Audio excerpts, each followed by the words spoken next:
পৃথিবীতে বাবা ছাড়া কে আর আছে আমন, শৈবে জ্বালাতন করবে চাহিদা পূরণ তোমার, শৈবে জ্বালাতন করবে চাহিদা পূরণ। পৃথিবীতে বাবা ছাড়া কে আর আছে এমন, শৈবে জ্বালাতন করবে চাহিদা পূরণ তোমার, শৈবে জ্বালাতন করবে চাহিদা পূরণ।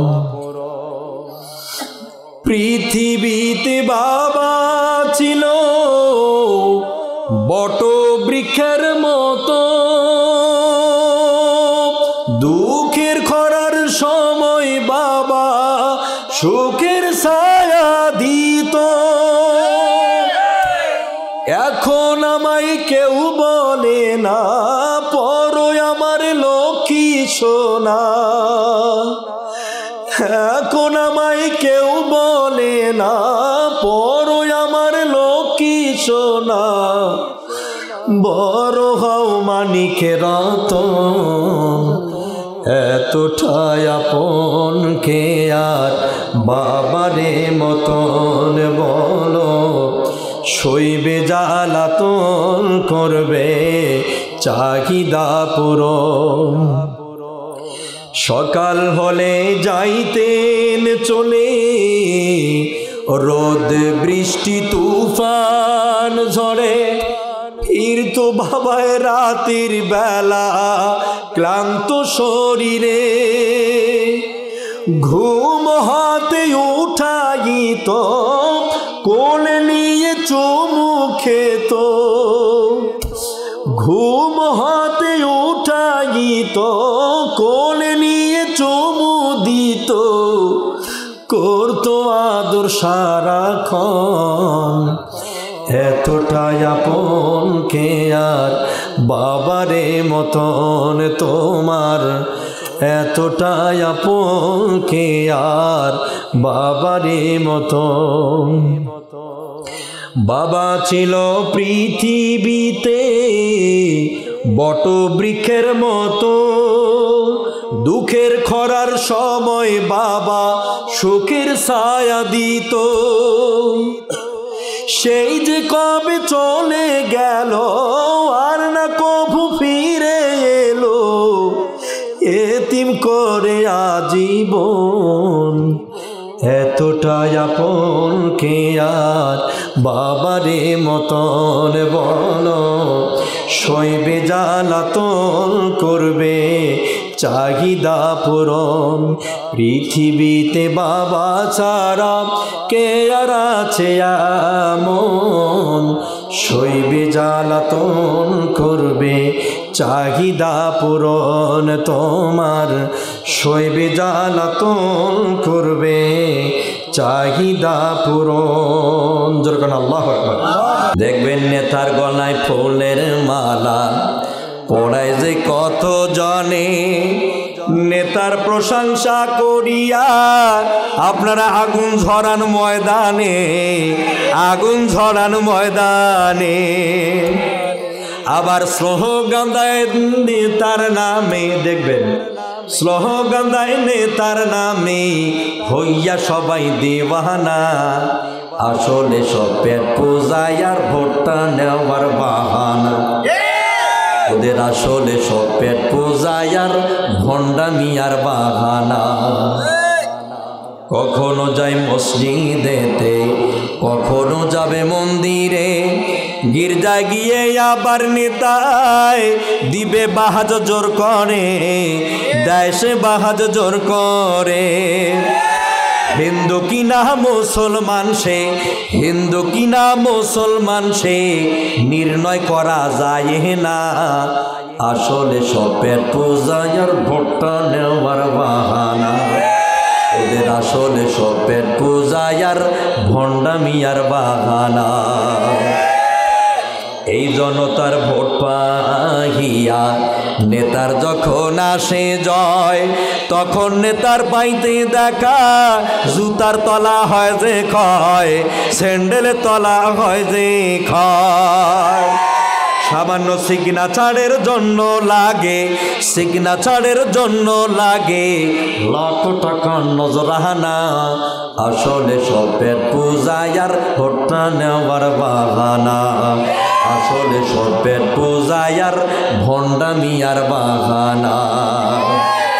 ওরা মিষ্টি মিষ্টি কথা কইয়া সাজে ইসলামের সেবক, আবার ওই দাবিতে নামলে মিছিল লাঠি চালায় বেধড়ক, লাঠি চালায় বেধড়ক। আলেম ভাইদের দেখলে ওদের, আলেম ওলামা দেখলে ওদের মাথায় উঠে যন্ত্রণা। আসলে সব পেট পূজায় আর ভোটটা নেওয়ার বাহানা। ওদের আসলে সব পেট পূজায় আর ভণ্ডামি আর বাহানা। সবাই এসেছে সামনে মুনাফিক নেতাকে চিহ্নিত করার। কথা সবাই বলে না কেন? নাকি কোনো শয়তান জিহ্বা বা টানি ধরছে যে কথা কইস নে? আছেন নাকি? আপনারা কি বোবা না কথা বলতে পারেন? কারা কারা কথা বলতে পারেন দেখি তো, লিল্লাহি তাকবীর। দেখেন তো ডানে বামে কয়টা বোবা বসি আছে এখানে, দেখেন একটু ভালো করে দেখেন তো কয়টা বোবা আছে। হাত টন্ডনা করেন, কথা বলতে পারেন? তারপর কথা কেন? কথা বলতে পারেন? এইভাবে কথা কইবেন, হাত নামান। সম্মানিত ভাইয়েরা, সময় এসেছে বাংলাদেশে মুনাফিক এবং ইমানদারদেরকে বাছাই করার। মাথা নাড়ার অভ্যাস জ্বালান গেল না, মুখ দিয়ে কথা কবেন। ঠিক আর বেঠিক, হা হু এগুলো দিয়ে বলবেন। আমার প্রিয় বন্ধুগণ, বাংলাদেশে আপনি যদি চেষ্টা নাও করেন, আগামীকাল সকালবেলা সূর্য যেমন উঠবে এটা মহাসত্য, তার সে 1 কোটি গুণে বেশি সত্য ইসলাম কায়েম হবে। কোনো সন্দেহ আছে? কোনো সন্দেহ নাই। আপনি সলিমুদ্দি যদি ইসলামের জন্য চেষ্টা না করেন, আপনার মতো কত কলিমুদ্দি রেডি আছে জীবন দেওয়ার জন্যে। আমার প্রিয় ভাইয়েরা, এই কোরআনের জন্য এত চেষ্টা করা হলো। এই কোরআনের জন্য চেষ্টা করতে গিয়া মানুষ জীবন দিয়া কবরে চলে গেছে। এই কোরআন প্রতিষ্ঠার জন্য 17-18 বছর বাসায় থাকতে পারে না আপনাদের এলাকার গ্রামের সন্তান। আমার প্রিয় ভাইয়েরা, এই কোরআনের জন্য এই বাংলাদেশের প্রখ্যাত আলেম জীবন হারায় ফেলছে। এই কোরআনের কারণে বাংলাদেশে অগণিত আলেমকে এই হাসিনা সন্ত্রাসী গুলি করে হত্যা করেছে। এই বাংলাদেশে এই কোরআনের জন্য কত মায়ের বুক খালি হয়েছে। এই কোরআন প্রতিষ্ঠার জন্য শাপলা চত্বরে হাজার হাজার আলেমরা রাতটা শুধু যাপন করতে চেয়েছে। সন্ত্রাসী হাসিনা রাত 12টার পরে লাইটিং মাইকিং সব বন্ধ করে ব্রাশ ফায়ার করে হত্যা করেছে। এই কোরআনের জন্য বাংলাদেশের একটা দল অর্থাৎ একটা গ্রুপ কোরআনকে যারা ভালোবাসত সেই দলের কর্মীরা জান দিয়ে দুনিয়া থেকে চিরবিদায় হয়েছে। এই কোরআনের জন্য প্রায় 10.5 বছর না 13 বছরেরও বেশি বাংলাদেশের কলিজার টুকরা কোরআনের নয়নের পাখি শহীদ আল্লামা দেলাওয়ার হোসেন সাইদি জীবন দিয়ে গেছে। সেই কোরআনকে থামিয়ে দেওয়ার মতো কোনো দুঃসাহস যদি কোনো মায়ের বুক বাংলাদেশে দেখাতে চায়, তাহলে ওরে তক্তা তাস করে তার মাটির সাথে মিশিয়ে দেওয়া হবে। এমন কোনো শক্তি নাই, এমন কোনো ক্ষমতা নাই, এমন কোনো পাওয়ার নাই যা আল্লাহর কোরআনের বিরোধিতা করে বাংলাদেশে টিকে থাকতে পারে। আমার প্রিয় ভাইয়েরা, সাবধান হয়ে যান। যেখানেই সমর্থন করেন, যাকেই আপনি ভোট দেন আর নোট দেন, দেখতে হবে ওটা ইসলাম বিদ্বেষী নাকি ইসলাম প্রেমী। আগে যাচাই বাছাই করা লাগবে। রাজি আছেন? রাজি আছেন? আমার প্রিয় ভাইয়েরা, আপনি আর আমি যদি কিয়ামত পর্যন্ত এই জায়গায় বক্তব্য দেই, আপনি আর আমি কি বাংলাদেশে মদের পক্ষে আইন করেছে হাসিনা, এটাকে আমরা নামাতে পারবো? বাতিল করতে পারবো? বাংলাদেশের জাকাত ভিত্তিক অর্থনীতি নাই ব্যাংকে, কিয়ামত পর্যন্ত যদি এইভাবে ওয়াজ করি, কায়েম কি করা যাবে? বাংলাদেশে রাষ্ট্রীয়ভাবে নামাজের কোনো আইন চালু নাই, কিয়ামত পর্যন্ত যদি বক্তব্য দেই, নামাজের আইন কি বাংলাদেশের সংসদে কায়েম হবে? তাহলে আপনারা যদি এটা পানির মতো বুঝে থাকেন, তাহলে এই কোরআনের সমাজ ব্যবস্থা চালু করার জন্য বাংলাদেশের প্রতিটি ওয়ার্ডে একজন আলেমকে নির্বাচিত করতে হবে। বাংলাদেশের প্রত্যেকটি জেলায় একজন আলেমকে এমপি বানাতে হবে। বাংলাদেশের বিভাগীয় পর্যায়ে একজন আলেমকে চেয়ারে বসাতে হবে। বাংলাদেশের রাষ্ট্রীয় ক্ষমতার মসনদের প্রধান চেয়ারটার মধ্যে একজন বিখ্যাত আলেমকে বসাতে পারলে আল্লাহর কোরআন দিয়া রাষ্ট্র চলবে। এটা কেন আপনি বোঝেন না? বাংলাদেশে আমরা বাপের শাসন দেখলাম, বেটির শাসন দেখলাম, বউয়ের শাসন দেখলাম, স্বামীরও শাসন দেখলাম, এরশাদ মামুর শাসন দেখা শেষ। আগামী দিন বাংলাদেশে কোরআনের বাংলাদেশ। থামাতে পারবেন কেউ? আপনি চারিদিকে দেখেন শুধু জয়গান ইসলামের, চতুর্দিকে শুধু জয়গান ইসলামের আলেমদের। কারণ বাংলাদেশে সবচেয়ে বেশি আলেমরা রক্ত দিয়েছে, বাংলাদেশে সবচেয়ে বেশি জীবন দিয়েছে আলেমরা, বাংলাদেশে সবচেয়ে বেশি জান দিয়েছে ওলামারা। বাংলাদেশের মুসলমানরা সবচেয়ে বেশি কোরআনের জন্য, দিনের জন্য জান কোরবান দিয়েছে। নবীজি বলেছেন, যেই জমিনে আলেমদের রক্ত পড়ে যায়, ওই জমিনে সার নির্যাস তৈরি হয়ে যায়, সেখানে অল্প স্বল্প সময়ের মধ্যে আল্লাহর কোরআন প্রতিষ্ঠা হয়ে যাবে। আমার প্রিয় বগুড়াবাসী, বগুড়ার মানুষকে আমি এমনি বেশি ভালোবাসি, কারণ সবচেয়ে বেশি আমার বগুড়ার মানুষ ফোন দেয়। এত বেশি ফোন বগুড়ায় আমি বলে শেষ করতে পারবো না। আমার প্রিয় বন্ধুগণ, আপনার আমার কলিজা বড় ভালোবাসা নিয়ে আলোচনা শোনেন। মহান আল্লাহ পাক কোরআনুল কারীমের মধ্যে স্পষ্টভাবে জানিয়ে দিয়েছে, ওয়ামান আ'রাদা আন যিকরি ফাইন্না লাহু মাঈশাতান দানকাও ওয়া নাহশুরুহু ইয়াওমাল কিয়ামাতি আ'মা। আরো জোরে বলেন না আল্লাহু আকবার। আল্লাহ পাক বলেন, ওয়ামান আ'রাদা আন যিকরি, যারা আমার জিকির থেকে বিমুখ হয়ে যায়। জিকির হলো কোরআন, জিকির হলো নামাজ, জিকির হলো যাকাত, হজ, রোজা, এগুলো সব হচ্ছে জিকিরের অন্তর্ভুক্ত। আমার ভাইয়েরা, মহান আল্লাহ পাক বলেন, যারা আমার এই জিকির থেকে বিমুখ হয়ে যায়, মানে মুখ ঘুরিয়ে নেয়, ওদের জন্য দুনিয়াটা হবে সংকীর্ণ, মানে ছোট। আর সেই মানুষের জন্য আমি আখেরাতের ময়দানে তারে অন্ধ করে উঠাবো। যেই মানুষ বিবেককে কাজে লাগায় না, বুদ্ধি কাজে লাগায় না, কোরআন বলার পর কয়, এই হুজুররা কোরআন দিয়ে কি বাংলাদেশ চালু হইতে পারে? কোথায় জামাতি ইসলাম বা ইসলামী দলগুলো কি বাংলাদেশে আসতে পারে না? কখনোই আসবে না। যারা এইভাবে কথা বলে, বুঝে নিতে হবে সে সমর্থন করে না, ওই ব্যাটাই মুনাফিক। কথা বুঝতে পেরেছে? বোঝা যায়। যদি উচিত কথা কই টিস্যু দাও ওখানে বাহে যদি উচিত কথা কই তবেই তোমরা বলবে আমি ভালো মানুষ নই।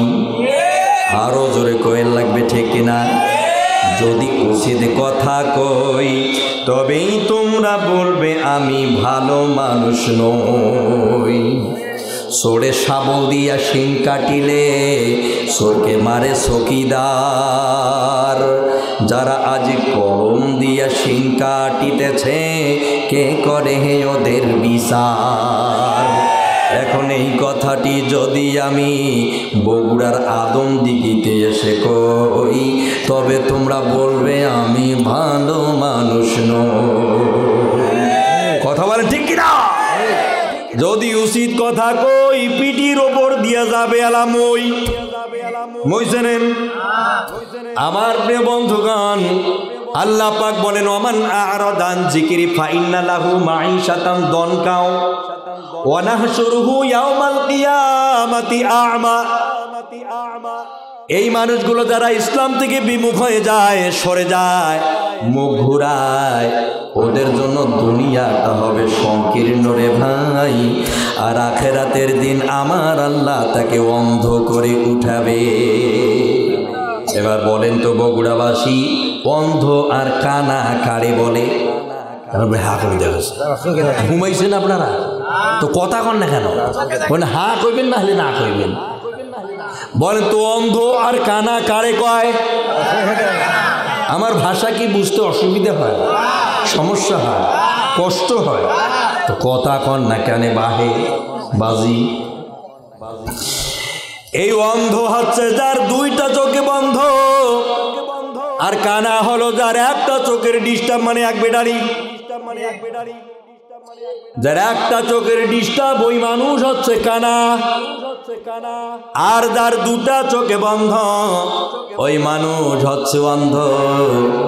আখিরাতের ময়দানে এবার বলেন তো মহান আল্লাহ ওই মানুষগুলোকে মানে বিবেকহীন মানুষগুলোকে যারা বিবেক কাজে লাগায় না ওই মানুষগুলোকে অন্ধ করে উঠাবে নাকি কানা করে? এই দিকে তাকান, এই যে কি করে উঠাবে? অন্ধ করে উঠাবে। অন্ধ মানুষ কি দেখে? কথা কয় না কেন? দেখে। অন্ধ দেখে? দেখে না। অন্ধ শুধু হাসতে করে কারে ভাই সিনা সিনা লাগে, অনুমান করতে পারে। কথা বলেন ঠিক কিনা? আখিরাতের ময়দানে যদি আল্লাহ কোনো মানুষকে অন্ধ বানায় সে কিন্তু কিছুই দেখতে পাবে না। কথা বলেন ঠিক কিনা? ও আবার আল্লাহর সামনে বলবে ক্বালা রাব্বি লিমা হাশারতানি আ'মা ওয়া ক্বাদ কুনতু বাসীরা। ও আল্লাহর সামনে দাঁড়ায় কবে আল্লাহ মুঝে কিছুই দেখছো না? দুনিয়াতে তো আমার চক্ষু ছিল, দুনিয়ায় আমি দেখতাম, আমার চোখ ভালো ছিল, আমার হাত পা মাথা কান লাফা সব ছিল, কিন্তু আজ হাসরের ময়দানে আমার চোখ দুটো বন্ধ কেন করে দিলেন? আমি আজকে অন্ধ কেন হলাম? আল্লাহ পাক বলবে ওয়ালা কাযালিকা আতাতকা আয়াতুনা আয়াতুনা ফানাসিতাহা ওয়া কাযালিকাল ইয়াউমা তুনসা। আল্লাহ বলবে হ্যাঁ শোন, বিবেকহীন মানুষ তুই একটা, তোর বিবেক নাই, মেধা দিয়েছিলাম কাজে লাগাস নাই, বুদ্ধি দিয়েছিলাম কাজে লাগাস নাই, এরপরে বিবেক দিয়েছিলাম সে বিবেকটা কখনোই খাটাস নাই।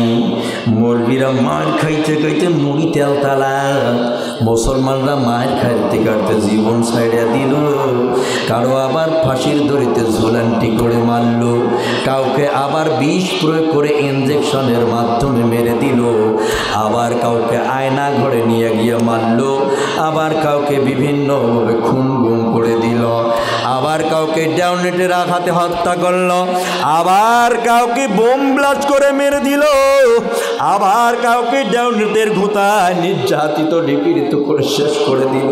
তোর কি বিবেক তো ওই সময় কাজে লাগে নাই? যে মানুষগুলো মরে গেল, চলে গেল, এ মানুষগুলো যে বলছিল আল্লাহর জমিনে আল্লাহর দিন চাই, এই অপরাধে তাদের মেরে দিল, সেই দিন কি আমার কোরআন ইসলামের কথা মনে পড়ে নাই? ওই দিন কি বিবেক কাজে লাগে নাই? কাজে লাগাতে পারো নাই। আজ এই জন্যে আমি তোমার দুটা চোখকে বন্ধ অর্থাৎ অন্ধ করে দিলাম।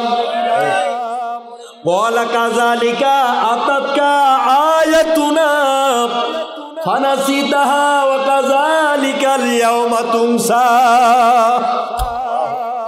তুই কি আমার কোরআনের আয়াতগুলো দেখিস নাই? তোর সামনে কি কোনো আলেম কখনো গিয়ে বোঝায়া বোঝায়া কথা বলে নাই? তোমার সামনে কি ইমাম সাহেব মসজিদে বক্তব্য দেয় নাই? তোমাকে কি বক্তারা কোরআন হাদিস তেলাওয়াত করে করে শোনায় নাই যে এই কোরআন হলো আল্লাহর বাণী? এটাকে কি তোমার সামনে কেউ উপস্থাপন করে নেই? সেই দিন এই বিবেকহীন অন্ধ মানুষটা বলবে, আল্লাহ জি হ্যাঁ বলেছিল, শুনেছিলাম, যখন বলেছিল মেজাজটা কিন্তু খারাপ হয়ে গেছিল। মনে কর মৌলবীর পা ধরে আসারায় মগজ বার করে দেয়, মৌলবী দেখলে আমার মেজাজ সুট গরম হয়, মৌলবীর দেখলে আমার কোট গরম হয়, ওর দেখলে শুধু পিটাইতে ইচ্ছা করে। কোন দিক দিয়ে ওয়াজ করে করুক, আবার আইসা কোরআন কায়েম করা লাগবে। এটা কি ওর বাপের কথা? মৌলবীর বাপের কথা এগুলো কথা বলে না কেন? তাহলে কি মৌলবীর বাপের কথা? আমার প্রিয় বন্ধুগণ, আজকে আপনাদের একটা পর্যন্ত তাফসিরে শুধু শোনাবো। রাজি আছে? কারা কারা আছেন দেখে লিল্লাহে তাকবীর। আল্লাহ কবুল করুন। এই সোনার বাংলা জাহালাইয়া গেল শেখের বেটি হাসিনা, ভাইরে ভাগাই আওয়ামী সরকার আসিয়া দেশটা করে গেল দেউলিয়া। এই বেদনায় পরাণ ফাইটটা যায়। আরে টকশো শেয়ার বাজার জয় হাসিনার পকেটে ভার, টকশো শেয়ার বাজার জয় হাসিনার পকেটে ভার, পদ্মা হাসি তোর দুর্নীতি তার অজানা। এই সোনার বাংলা জাহালাইয়া গেল শেখের বেটি হাসিনা। ঠিক না বেটি? 17টা বছর জান দিয়া চেষ্টা করলো, শুধু আলেম মারে, অথচ এর দালাল এর পাউসুডা গুলো বলে বের হয় উনি তাহাজ্জুদ ছাড়া বোঝে না। উনি ফজরের পরে কোরআন তেলাওয়াত করে খতম করে ফেলায়, অথচ সংসদে দাঁড়ায় বলতেছে লাকুম দীনুকুম ওয়ালিয়া দীন, বুখারী শরীফের হাদিস। তুমি না কোরআন পড়ো, তুমি না জানো, তোমার না কোরআন জানা, তুমি আবার কেমনে বলো লাকুম দীনুকুম ওয়ালিয়া দীন? এটা বুখারী শরীফের হাদিস। আচ্ছা বলেন তো এটা কোন সূরার আয়াত? কোন সূরা? এটা হলো কাফিরুনের শেষ আয়াত। তুমি যে কত বড় কোরআন খতম করাইয়া আমরা বুঝি ফেলাইছি, কত কেন কেন ক্লিয়ার ভাবে বুঝি ফেলাছি। আর ওনার সবচেয়ে আর একজন বুজুর্গ শামীম ওসমান সাহেব, উনি বলে 70-80 টাকা তাহাজ্জুদ পড়ে। এই বেটা তো সিটার নাম্বার একটা 100% শিওর। কথা ঠিক কিনা? বোরকা শামীম খেলা হইবে, কার সাথে তুই খেলবো? আই কেন তা দেখি না, তোর দেখি মনে আছে নাই। খেলা হওয়ার আগের দিনই পালাইছি মনে হয় না? আগের দিনই পালাইছে। হাকাম হাকাম এক লোকে একবার ওর বউকে বলছিল যে আমার একটু চাল ভাজি দিও, তো কাপড় চাল ভাজা চেনে না, তোর বউ ওরে চাল ভাজি দিছে। বটের গাছের কাছে এই লোক চাল ভাজা রাখিয়ে হেলানি দিয়ে আসে। তো এক সময় ঘুমি পড়ছে, মানে ঘুমাইছে, চোখ খুলি দেখে একটা বাঘ, মানে দুর্বল আদামরা একটা বাঘ আসি ওর চালগুলো চাটি চাটি খাইতেছে, চাল ভাজাগুলো। ঘুম ভাঙা মাত্র দুম করে মারছে একটা ঢুকি, বাঘ ওঠে পড়ে মরে গেছে। দূর থেকে একজন লোক দেখে তোর বাবা এটা তো বিশাল শক্তিশালী লোক রে, মারাত্মক যোদ্ধা, এই আমাদের এলাকা থেকে এক ঘুষি একটা বাঘ মারে, মারাত্মক ব্যাপার। রাজার কাছে খবর দিচ্ছে, রাজা মশাই আমাদের এলাকায় এমন একজন শক্তিশালী মানুষ আছে, এক ঘুষি একটা বাঘ মারি ফেলায়। হয় নাকি? কয় তাড়ে নিয়ে আসো। নিয়ে আসছে, আসার পর বলতেছে আগামীকালকে একটা জমি দখলে যাইতে হবে তোমাকে, তুমি যাওয়া সামনের কাতারে থাকবা আর তুমি প্রথমটা শুরু করবা। এত মুতি ফেলাইছে, শুনে প্যানেটাও মুতি ফেলেছে। কয় কি খায়? কয় আমি শুনছি তুমি এক ঘুষি একটা বাঘ মারছো। কয় হ্যাঁ মারছি তো। তোমার সামনে থাকতে হবে। কয় বাবু ব্যাপার তো খুবই খারাপ। ও বলছে যে রাজামশাই আমার একটা হাতি দিয়েন না ঘোড়া, ঘোড়া আমার একটা ঘোড়া দিয়েন, আমি ঘোড়ার পিঠে চড়ে যাবো। এই লোক ঘোড়ার পিঠে চড়িয়া কান দুটো ধরছে, ধরে যায় সামনে গিয়ে দেখে যে একটা বিশাল বট গাছ, ওই বট গাছে যে কোনোভাবে একটু ধরছে, তো বসের ডাল ভাঙে ওর গায়ের মধ্যে পড়ছে। মানে বট গাছটা মরি গেছে, পচি গেছে, পচি আছে ওখানে, এর একটু হাতে সব পাওয়া মাত্র ডাল পাল ভাঙ্গি সব ওর ঘাড়ের মধ্যে পড়ছে। আর ওই অবস্থায় সে চাইতেছে একটা বিশাল বড় বটের গাছের ডালপাল নিয়ে যাইতেছে। ফজরে বাবা এটা কত বড় যোদ্ধা আসতেছে রে, এটা বটের গাছ ভাঙ্গি ঘাড়ের মধ্যে নিয়ে আসতেছে। দূর থেকে দেখে কয় বিশাল যোদ্ধা, এটা বিশাল যোদ্ধা। আসলে কি এটা যোদ্ধা? বটের গাছ কি ভাঙছে? ভাঙে নাই, নিয়ে গেছে। যারা যুদ্ধ করবে এর সাথে, মানে লড়াই করবে, তারা দূর থেকে দেখে যে বিশাল একটা বটের গাছ ভাঙি নিয়ে আইছে। এই দৃশ্য দেখা মাত্রই মাঠ থেকে ওরা পালাইছে। মানে ঝড়ে বক মরে ফকিরের কেরামতি বাড়ে। আছেন একটা কথা, ফকির এসে দুয়ারে আসি কয় যে আজ আমি এক ফুকি সব বক ফেলেতেছি বাড়ি। তা আসলে কি ফুকি ফেলাইছে নাকি ঝড়ে মরছে বক? কোনটা? হাকাম কাজে খেলা হইবে, খেলা হইবে। হাকাম ওবায়দুল কাদের এমনি কেদরে কেদরে তুই হাঁটিস। হাকাম কি অবস্থায় হাঁটাফেরা করে, ওই আমার বেশি চ্যালেঞ্জ করে, ওই খেলা হইবে, অমুক করবো তমুক করবো, মারবো এটা সেটা অমুক তমুক। খেলা হওয়ার আবেগের দিনে দেখেছি নাই। মাঠত যখন আসছি তো দেখেছি খেলাইবে বলে আমরা তাজ খেলে যাবো নাই, একটা আগতে পাওয়াছে বাটি চালা দিয়ে একটা রকম খুঁজে পাওয়া যাচ্ছে। কথা বলে না কেন? পাওয়া যাচ্ছে না। অতএব আলেমদের সঙ্গে মুসলমানদের সঙ্গে কেউ খেলতে আইছে না। বাহে প্যান্ট স্যুট কোট একটাও থাকবে না। খেলেবার আসিয়ে দেখেন না বিচারপতি মানে একটা বেটারি হারিয়ে ফেলাইছে, একটা বিসি নাই। সম্মানিত ভাইয়েরা, এদের গল্প কইলে শুধু ভেতর থেকে হাসি বের হয়। এগুলো বলার আমার ইচ্ছা নাই। আমি আমার জাতি ভাইদেরকে কোরআন হাদিসের দিকে ডাকতে চাই। আমার প্রিয় বন্ধুগণ, হাসরের ময়দানে যখন মানুষগুলোকে অন্ধ করে তোলা হবে, তখন কোনো মানুষ বাঁচার মতো পথ খুঁজে পাবে না। কথা বলেন ঠিক কিনা? আমার প্রিয় ভাইয়েরা, শুধু মুখ দিয়ে বড়াই করলে হবে না যে আমি মুসলমানের সন্তান, আমার বাপ মুসলমান, আমিও মুসলমান।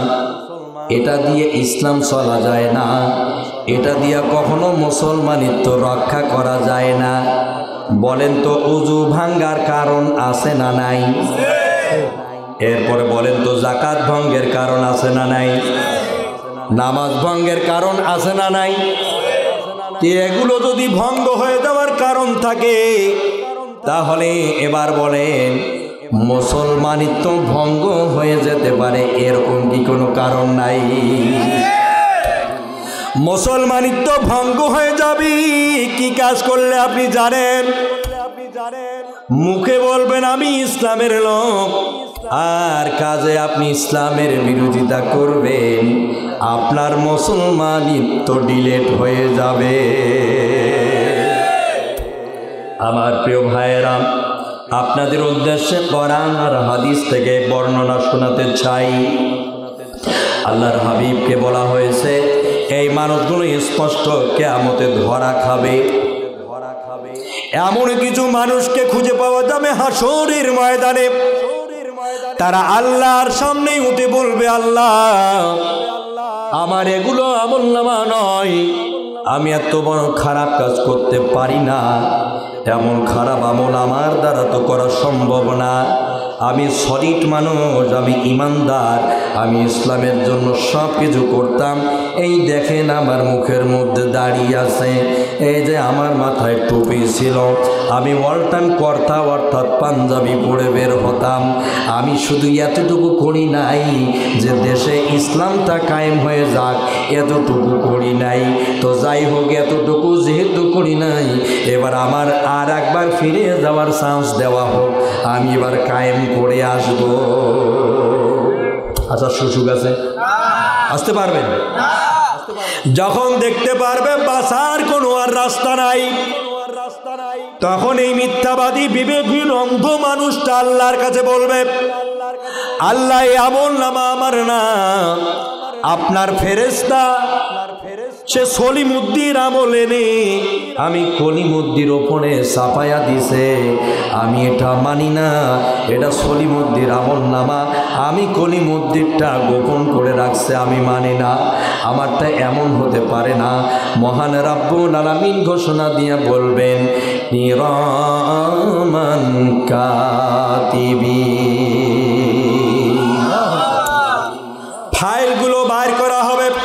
কিরামান আর কাতিবিন, যে আমলনামাগুলো আপনি করেছেন শয়নে স্বপনে নির্জন গোপনে একান্তভাবে, যে কাজগুলো আপনি করেছেন সব কিছু তারা দুইজন অডিও আর ভিডিও করতেছে।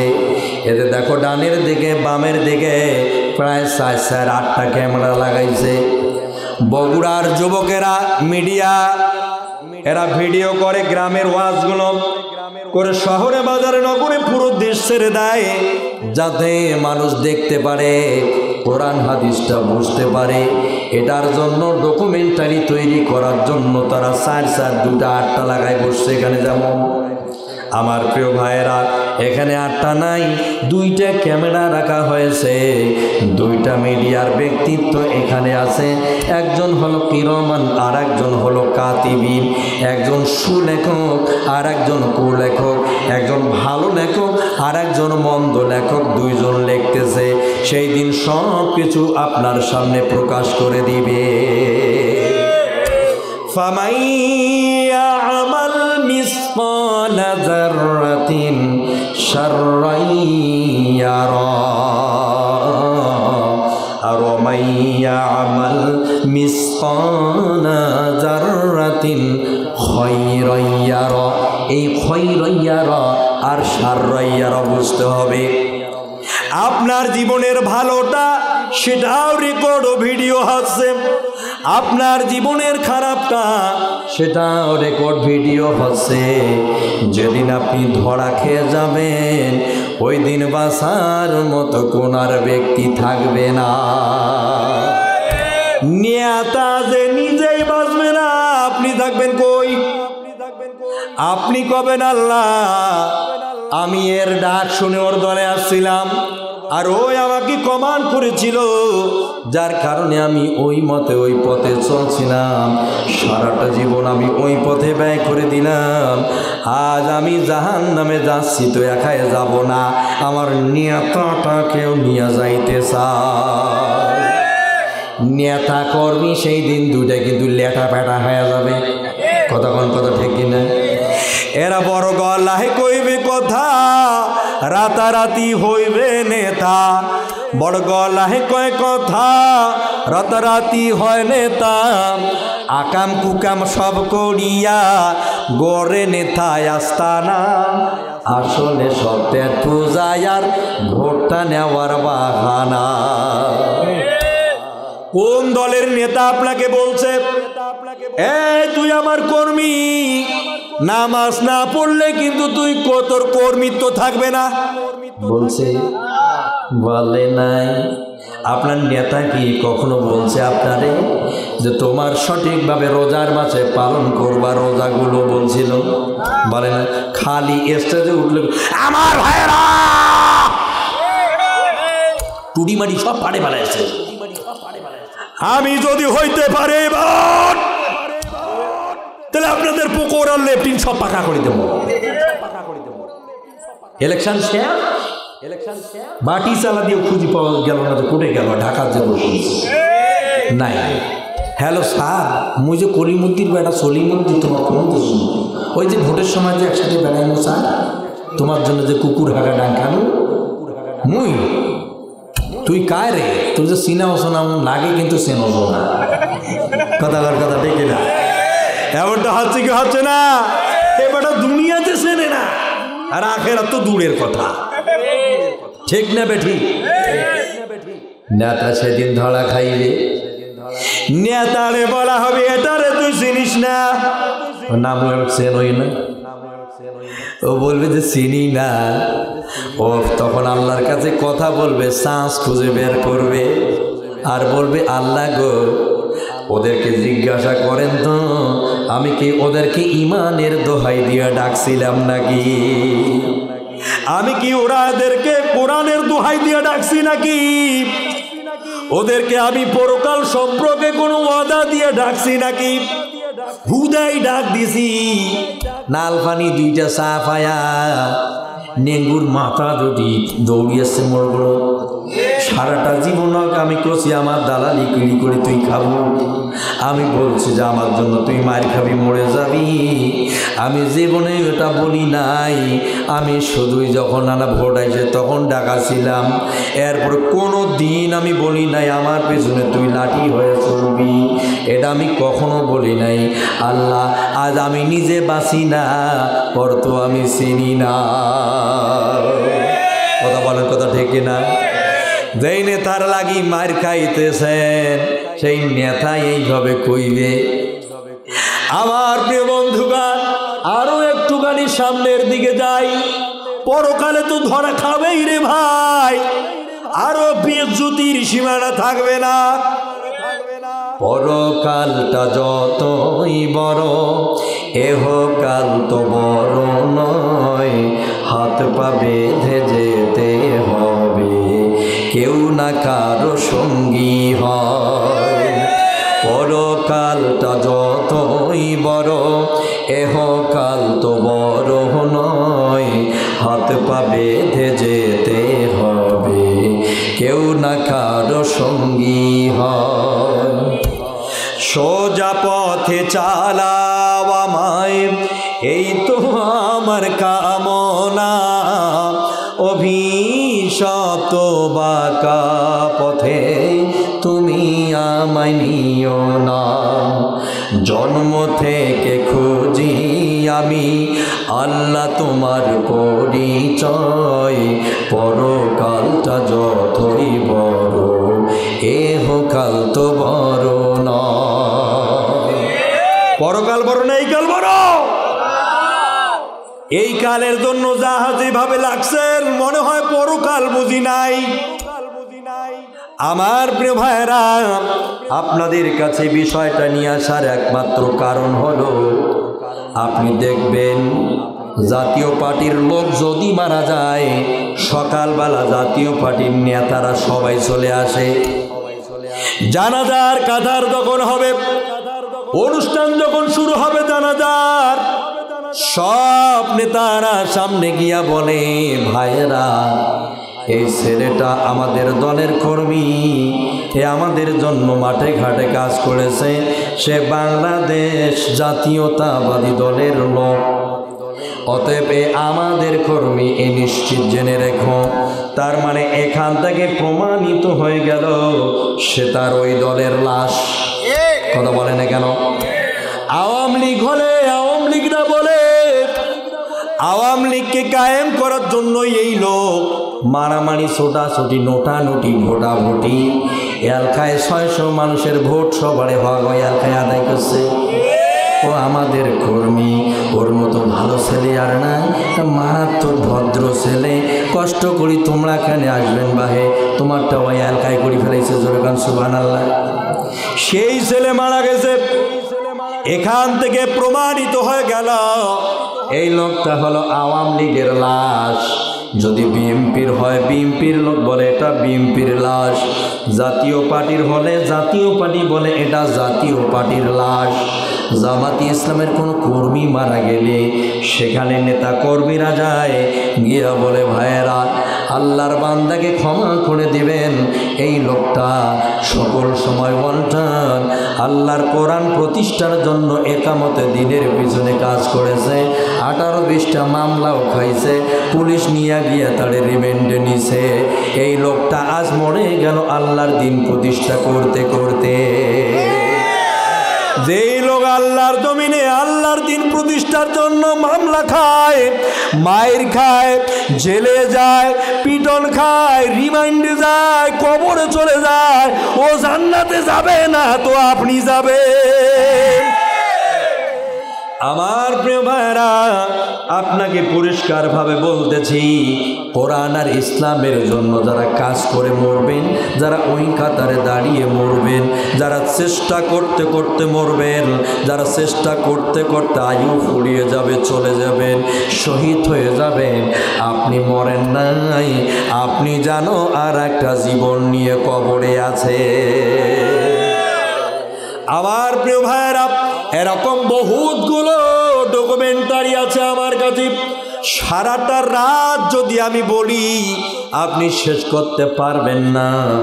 আপনি লক্ষ্য করেন, এই যে কিছুদিন আগে ভারতের একজন হিন্দু আমার রসুলের বিরুদ্ধে কটূক্তি করেছিল। আপনি আর আমি না রসুলকে ভালোবাসি, রসুলের জন্য না জান দেই, রসুলের জন্য না প্রাণ দেব, অথচ আপনি কিচ্ছু করতে পারেন নাই। আপনি একটা বড় জোর মিছিল করেছেন আর বলছেন আমি যদি ওরে ধরতে পারি আর পা ধরে আচার দিয়ে মগজ বার করে দিব, আর কিছুই করতে পারেন নাই। কিছু করতে পারছেন? পারেন নাই। অথচ পারার দরকার ছিল, ওরে ধরে ওরে জেলে ঢুকাইয়া ওরে আইনের কাছে সমাপ্ত করে ফাঁসির দড়িতে ঝুলান্তি করে জনসমক্ষে নির্যাতিত করে ছেড়ে দেওয়া। পারেন নাই। অথচ 1923 সনে আল্লাহর নবীর বিরুদ্ধে একটি বই লেখা হয়েছিল। বইটার নাম হলো রঙ্গিলা রসুল। ওই সময় এই বই লেখার কারণে কোনো মানুষ, কোনো মুসলমান কিচ্ছু করতে পারে নাই। দেশের একটা সাধারণ মানুষ, মূর্খ সূর্খ মানুষ, ভাইরা ইমান পরিপূর্ণ করতে গেলে বেশি পড়াশোনা করা লাগে না। ইমান শক্তিশালী তৈরি করতে গেলে বড় বড় পিএইচডি করা লাগে না। ইমান তার শক্তি বাড়ার জন্য আপনার কোনো সার্টিফিকেট লাগে না। ইমান সবচেয়ে বড় পরিপূর্ণ করতে গেলে আল্লাহ এবং রসুলের ভালোবাসা, যার অন্তরে যত বেশি তার ইমান তত বেশি। কথা বলে না কেন? কেউ কথায় বলতে পারে নাই, কিন্তু একটা সাধারণ মূর্খ মানুষ, অশিক্ষিত গাছ কিনে এনে ফাড়াইয়া তক্তা বানায়া বিক্রি করে তার পেট চলত। সেই লোক কোনো দেশের মধ্যে আঙ্গুল তুলে ঘোষণা করে দিল, আবার রসুলের বিরুদ্ধে বই লেখা হয়, আর আরামে সেই লেখক ঘুরে বেড়ায়। আর আমি রসুল প্রেমিক, খাওয়া দাওয়া রাতে বন্ধ হয়ে গেছে, আমি ঘুমাতে পারি না, আমার রসুল কি নিয়ে কথা বলে, আমি আরামে থাকতে পারি না, আমি বড় কষ্টে আছি। লোকটার নাম হলো ইলমউদ্দিন, সাধারণ একটা মূর্খ মানুষ। ঘোষণা করে দিল আগামীকাল থেকে 10 দিনের মধ্যে যদি রসুলুল্লাহর বিরুদ্ধে বইটা লেখা হয়েছে চেঞ্জ যদি পাতাগুলো করা না হয়, তাহলে আমি ইলমউদ্দিন ঘোষণা করে দিলাম ওরে যেথায় পাবো সেটাই জাহান্নামে পাঠিয়ে দেব। প্রথম দিন বলা হলো লেখক শুনল না, দ্বিতীয় দিন বলা হলো বইয়ের পাতা চেঞ্জ করো, কিচ্ছু হবে না, ক্ষমা চাও। কারণ মুসলমানেরা নরম জাতীয় জানিস, মুসলমানেরা কখনোই কারো প্রতি রাগের দৃষ্টিভঙ্গিতে তাকালে প্রতিশোধ নেয় না। মুসলমানদের ক্ষমা করার মতো ক্ষমতা বেশি রাখে। যে যারা ভুল করে ভুলের সংশোধন করে ক্ষমা করে দেওয়া যায়, আর যারা অপরাধ করে তাদের শাস্তি পেতে হয়। ভুল আর অপরাধ এক জিনিস নয়। ভুল হলো এইটা, সে জানে না, না জানার বর্ষীভূত হয়ে করে ফালাইছে, সে জানে না, তার জানাইয়া দিয়া ক্ষমা করে দেওয়া যায়। আর অপরাধ হলো এইটা, জানে এবং বোঝে, তার স্বার্থেও সে ওইটা করে, এটা ভুল নয়, এটা হলো অপরাধ, শাস্তি পেতে হবে। আমার প্রিয় ভাইরা, লক্ষ্য করে বিগত সময় 17 বছর যারা কষ্ট দিল, মারলো, হত্যা করলো, তাদের অনেককে দেখা যাচ্ছে বলতেছে এটা ভুল হয়েছে, আমার ক্ষমা করো, জুতা দিয়ে মুকুট ডাঙাইবেন। তুই জানিস বুঝিস মানুষ মারি ফেলাই, এইটা অপরাধ, এটা কি ভুল, এটা ক্ষমার যোগ্য? যাই না সৈন্য আলেমদেরকে তোমরা জেনাকার ধর্ষক বানাইছো, এটা ভুল।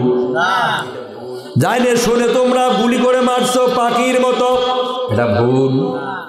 তাহলে এটার কি ক্ষমা হয় নাকি শাস্তি হয়? কথা কয় না কেন?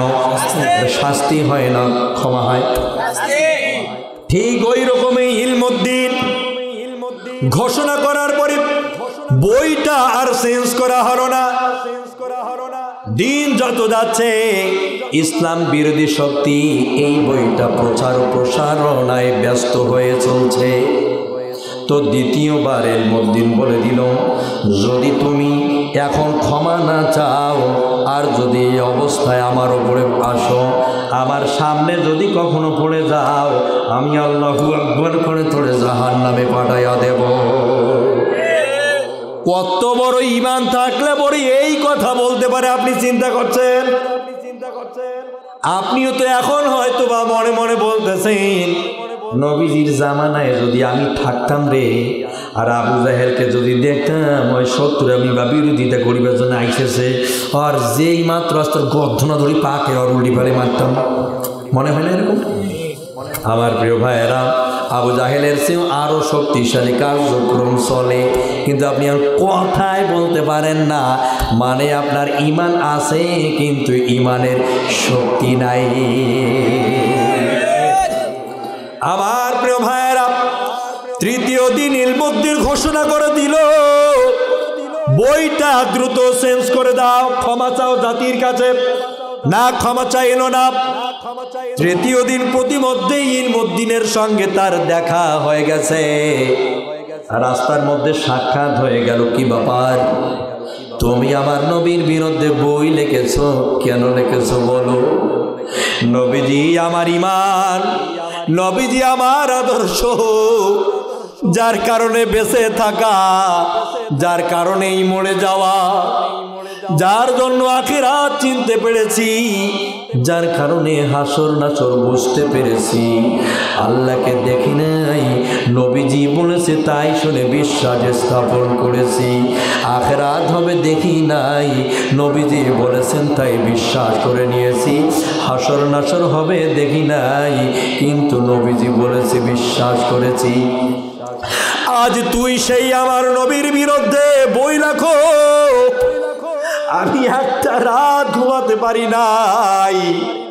আমার প্রিয় রসুলের প্রতি ভালোবাসা, আমার এই প্রেম কখনো আমাকে ঘুমাতে দেয় নাই।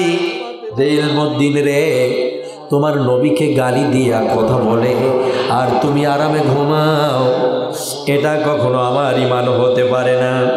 আজ আমি বলছি ক্ষমা চাও, ক্ষমা পেয়ে যাবে। আর তুমি বইটার পাতা চেঞ্জ করে দিও, ক্ষমা করে দেওয়া যাবে।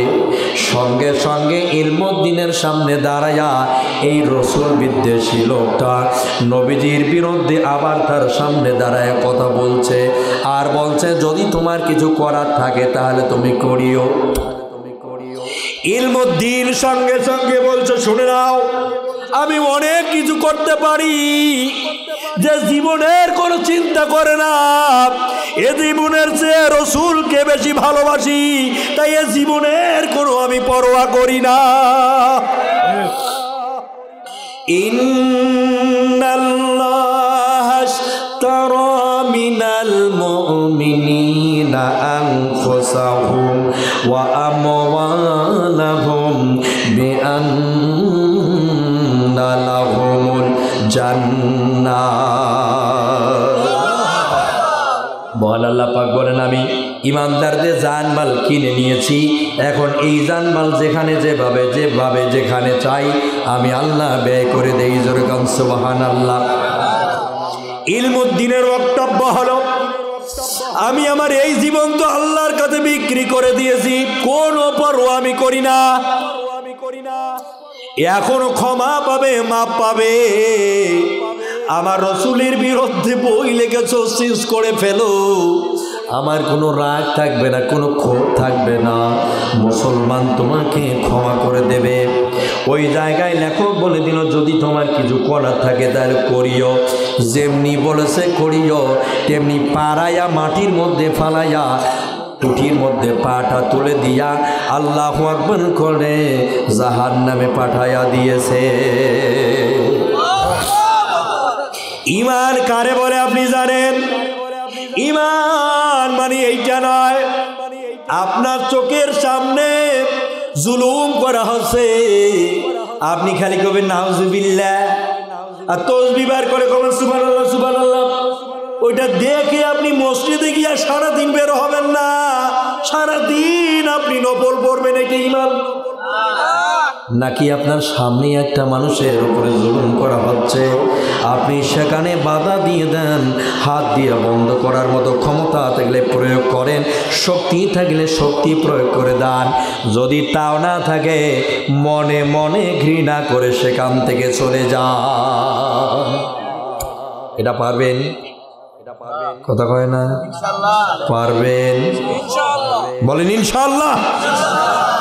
আমার প্রিয় বন্ধুগণ, তাহলে আমি কিন্তু একটা পর্যন্ত চালাইতে চাইছি, অসুবিধা হইবে? কথা কয় না কেন? হবে নাকি রাগ হয়ে বসিয়েছেন? দেখি তো কতগুলো আজ ওয়াজ করি, সব শুনে যাবো, এখনো শেষ হয় না, 12টা প্রায় বেজে গেল, এরকম মনে মনে করতেছেন? এইটা কখনো কইরেন না। আমার প্রিয় বন্ধুগণ, ইলমুদ্দিনকে গ্রেপ্তার করা হলো। দেশের প্রশাসন, আইন শৃঙ্খলা রক্ষাকারী বাহিনী, পুলিশেরা, সেই সময় যারা দায়িত্বরত ছিলেন, ইলমুদ্দিনকে গ্রেপ্তার করে জেলের ভিতরে ঢুকিয়ে দেওয়া হলো। ইলমুদ্দিনকে দেখার জন্য কোর্ট প্রাঙ্গণের উকিলরা চলে আসছে। আসার পরে বলতেছিল, ইলমুদ্দিন রে, শুনেছি কোরআন হাদিস পড়ে বক্তব্যে শুনেছি নবীজির জন্য সাহাবীরা নাকি জান কুরবান দিয়ে দেয়, দেখি নাই, কিন্তু আজ সেই ইতিহাস মনে পড়ে যায়। তুমি ইলমুদ্দিনকে দেখার পর মনের ভিতরে আসে যে এখনো রসুল প্রেমিক, রসুলুল্লাহর ভালোবাসার লোক এখনো আছে। রে ইলমুদ্দিন, টেনশন করার কোনো কারণ নাই, আজ তোমাকে জেলে ঢুকিয়ে দিয়েছে। তুমি একটা মূর্খ মানুষ, আমাদের মতো শিক্ষিত মানুষগুলোকে তুমি হার মানায় দিয়েছো ইলমুদ্দিন রে। আজ আমরা তোমাকে হেল্প করতে চাই না, আজ আমরা হেল্প করতে চাই একজন রসুল প্রেমিককে। জোরে কোন আল্লাহু আকবার, আরো জোরে বলেন আল্লাহু আকবার। আজ আমরা তোমাকে হেল্প করতে চাই না, আজ হেল্প করতে চাই একজন মানুষ রসুলকে ভালোবাসে, রসুলুল্লাহর ভালোবাসাটাকে আমরা হেল্প করতে চাই। এই ইলমুদ্দিন, তোমাকে যখন কাঠগড়ায় তোলা হবে, তুমি একবার বলবা যে এই লেখককে আমি যখন হত্যা করেছি তখন আমার মাথাটা শুধু ঠিক ছিল না, শুধু এতটুকু বলবে রে ইলমুদ্দিন, আমরা কোর্ট প্রাঙ্গণের সবাই ওয়াদা করেছি, একটি কাতারে দাঁড়িয়েছি, তোমাকে সাহায্য করে আমরা ধন্য হতে চাই। ইলমুদ্দিনকে কোর্ট প্রাঙ্গণে নিয়ে যাওয়া হলো, কাঠগড়ায় দাঁড় করিয়ে দেওয়া হয়েছে। ইলমুদ্দিনকে প্রশ্ন করা হবে, রে ইলমুদ্দিন, তুমি কেন এই বইয়ের লেখককে হত্যা করেছো? কেন করেছো বলো? ইলমুদ্দিন সঙ্গে সঙ্গে বলেছেন, ও আমার রাসূলুল্লাহর বিরুদ্ধে লিখেছে, বই প্রকাশ করেছে, আমি সহ্য করতে পারি নাই, আমার ঘুম নিন সব বন্ধ হয়ে গেছে, আমার খাওয়া দাওয়া বন্ধ হয়ে গেছে, আমি যতক্ষণ মোকাবেলা করব না ততক্ষণ ভালো থাকবো না, এমনটা মনে হয়েছে আমার ইমান এটা করতে বলেছে, তাই করেছি। যখন আমি তাকে হত্যা করে ফেলি তখন আমার মাথা ঠিক ছিল, সজ্ঞানে সহ উপস্থিতিতে সবার সামনে আমি তাকে বলে দিয়েছি। এই হচ্ছে অবস্থা। শোনার পরে, কথা জানার পরে বিচারক কালা মানিকের মতো উত্তেজিত হইয়া ফাঁসির রায় দিয়ে দিল। আমার প্রিয় ভাইয়েরা, বাংলাদেশে যত ফাঁসি আর যত জেল সব কালা মানিককে দিছে। মনে নেই কালা মানিক? এই কালা মানিক যখন গ্রেপ্তার হয় তার একটু আগে কি আপনি দেখছেন? কলার পাতে শুইয়াছিল। কে বা কানা তারে কলার পাতা দিয়েছে, কলার পাতায় শুয়ে আছে। ঠিক ওই সময় কোন যুবক যেন ভিডিও করতেছিল আর বলতেছিল, স্যার আপনি কি ভালো আছেন? জি হ্যাঁ আছি। কোনো অসুবিধা? না, অসুবিধা নাই, কোনো নাকি সমস্যা সে নাই। ভিডিও করে যেমনি পোস্ট করে দিয়েছে তেমনি কি রহমান কাতিবিন সামনে গিয়ে হাজির হয়েছে। ভিডিও যেমনি ফেসবুকে পাওয়া গেল তেমনি কিরামান কাতিবিন গিয়ে তারে গ্রেপ্তার করে দিল। আমার প্রিয় বন্ধুগণ, যখন তারে নিয়ে যাওয়া হয়, একজন ফুটবল খেলোয়াড়, মনে হয় শিশুকাল থেকে ফুটবল খেলা খেলতো, ওর যে এত যেখানে লাথি দিবার চাই সেখানে গোল হয়, যেখানে দেয় সেখানে শুধু গোল হয়। দূর থেকে সে এত জোরে পেনাল্টি মারছে, একটা বিসি বেড়ে ফেলে গেছে নাই। আচ্ছা, পরবর্তী সময় কি বিসি কি ঠোসর ঢুকি হাতুর দিছিল? দেয় না? তাহলে ওই বেটে এক বেটারি, ঠিক না বেঠে? মানুষের রাগ আর ক্ষোভ থাকলে কি না করতে পারে দেখেন। আমার প্রিয় বন্ধুগণ, এই রকম বিচারক ছিল। দেখলো না এই লোকটা রসুলের জন্য ভালোবাসা, রসুলের জন্য তার ইমান, রসুলের জন্য প্রেম, এটা কখনোই সেভাবে নাই ডাইরেক্ট বললো এটার ফাঁসি। আমার প্রিয় বন্ধুগণ, এই ইলমুদ্দিনকে যখন ফাঁসির রায় দিল, বাবা আসলে কি রাগ করতেছেন? আধা ঘন্টা আর একটু চালাইতে চাই, দেখি কারা কারা থাকবে, লিল্লাহে থাকবে। আল্লাহ কবুল করুন। পরিষ্কার ওয়াজটা শেষ করতে না পারলে কিন্তু আরামে আমি ঘুমাইতে পারবো না। টেনশন করে নেবো, আমার মাথায় আছে ইনশাল্লাহ। ঠিক আছে, তা 2 মিনিটের জন্য একটা আদায় করে দিই, নাহলে ওনারা টেনশনে আছে। দেখ আগে ওয়াজ হবে, কারা কারা দেখি লিল্লাহে থাকবে। আল্লাহ কবুল করুন। আমার প্রিয় ভাইরা, ইলমুদ্দিনকে বলা হলো তোমার ফাঁসি। ইলমুদ্দিন কাঠগাড়ার মধ্যে হা হা করে একটা হাসি দিয়ে দিল। আল্লাহু আকবার। বিচারক উপস্থিত জনতা দেখে আশ্চর্য হয়ে গেল, কেমন মানুষ রে, ফাঁসির রায় প্রদান করলে হাসে, এটা কেমন কথা? ওরে জিজ্ঞাসা করা হলো, ইলমুদ্দিন হাসলে কেন? বলতেছে, ভাই আমি যে আজ মারা যাব সে তো অন্য কোনো বিষয়ের জন্য না, আমার নবীর জন্য মারা যাইতেছে, এই জন্য হাসতেছি। বাংলাদেশে একটি দল আছে, দলের নেতাদেরকে ফাঁসির মঞ্চে নিয়ে দেওয়া হয়। স্ত্রী এসে বলে দিয়া যায়, স্বামী গো যেমন তেমন কাপড় পরে ফাঁসির দড়ির সামনে যাইও না, কারণ তুমি মহাস্রষ্টা মহান রাজা দিরাজের সঙ্গে দেখা করতে যাবা। আজকে অবশ্যই ভালো টুপি পরবা, ভালো পাঞ্জাবি পরবা, ভালো একটা পায়জামা পরে তারপরে রবের সঙ্গে সাক্ষাৎ করবা। আমার প্রিয় ভাইয়েরা, অনেক ইতিহাস আমার জানা আছে, আমি সেদিকে যাচ্ছি না। অনেক মানুষ আছে চিঠি লিখে বলে দিয়েছে স্ত্রীকে, স্ত্রী রে আমি আল্লাহর জন্য জান দিতে চলেছি, তুমি দোয়া করো। স্ত্রীরা হাসি মুখে বলেছে, আল্লাহর জন্য তোমাকে হাওলা করে দিলাম। আমার প্রিয় বন্ধুগণ, ইলমুদ্দিনকে বলা হলো হাসলে কেন? আমি রসুলের জন্য জান দিতে চলেছি তাই হাসলাম। কোর্টের উকিল আর মোহরি আর দায়িত্বশীলেরা বলে দিল, ইলমুদ্দিন কেন তুমি ওইভাবে বললা না যে আমার মাথাটা ঠিক ছিল না? কেন তুমি এই কথা বললা না? ইলমুদ্দিন বলে দিল, মৃত্যুর সময় এইভাবে আমি রসুলের জন্য মরে যাচ্ছি, মিথ্যা বলতে পারবো না। আমার শেষ সময়টা আমি অন্তত মিথ্যা বলবো না। আমি না নবীর জন্য মরতে চলেছি, আমি কেন মিথ্যা বলবো? আমি কখনো বলতে পারি না। সবাই বলল, তুমি বলেছো, আবার চেঞ্জ করে ফেলো কথাটা, আমরা প্রমাণ করে দেব যে ওর মাথাটা ঠিক নাই, মেন্টালিটির সমস্যা হয়ে গেছে, এটা আমরা প্রমাণ করবো। ইলমুদ্দিন, আমরা তোমাকে বাঁচাতে চাই, বড় ভালোবাসি রসুল প্রেমিককে রে ইলমুদ্দিন। ইলমুদ্দিন বললেন, তোমরা জানো না। এই উকিলরা পরিষ্কার ভাবে শুনে না, আমি গত রাতে ঘুমাইতে যাচ্ছিলাম, আমার ঘুমের ঘরে বিছানা শিয়রের পাশে বিশ্ব পয়গম্বর জনাবি মুহাম্মদুর রাসূলুল্লাহ সাল্লাল্লাহু আলাইহি সাল্লাম স্বপ্নে আমাকে এসে বললেন, ইলমুদ্দিন রে, আজ তোমাকেও না অপরাধী বানায়া হত্যা করে দিবে, তুমি ফাঁসির দড়িতে ঝোলাইয়া মরতে দেরি, আমি রসুলের সঙ্গে সাক্ষাৎ হতে দেরি হবে না। এই জন্য আমি হাসছিলাম, গত রাতে আমার রসুল আমাকে স্বপ্নে দেখা দিয়েছে, এজন্য আমি আমার এই জীবনের কোনো পরোয়া করি না।